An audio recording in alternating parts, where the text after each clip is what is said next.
ভালো হয়েছে যে তুমি ফোনটা পাইছো, আমি যে কি ভয় পাইছিলাম। এই তোমার আব্বু কেমন আছে এখন? আব্বা আলহামদুলিল্লাহ ভালো আছে। শোনাম তোমার পরে ফোন দিচ্ছি। না রাফি আন্টি আপনি একদমই চিন্তা করবেন না, আমি দেখছি ব্যাপারটা। 3 লক্ষ টাকা ম্যাডাম। ঠিক আছে, বাবার নামে উঠিয়ে রাখুন। হ্যাপি।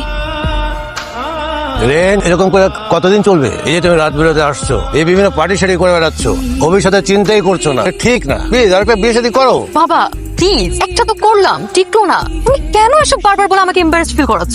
আমাকে সোসাইটি মেনটেন করতে হয়। ওকে, আইল think about it. Hello hi, কি অবস্থা? আব্বা এখন অনেক সুস্থ। আচ্ছা, তুমি কি কাল ফ্রি আছো? তোমার সাথে আমার কিছু কথা ছিল। কেমন আছো? জি ভালো। আচ্ছা রাফিন, আমি তোমাকে একটা পার্সোনাল কোশ্চেন করতে চাই। আমাকে তোমার কেমন লাগে? হ্যাঁ, অ্যাজ এ পার্সন আমাকে তোমার কেমন লাগে? আপনি হেল্প না করলে আব্বাকে বাঁচাইতে পারতাম না। কিন্তু আমি তো তোমাকে এমনি এমনি হেল্প করি। আপনি যা চাবেন আমি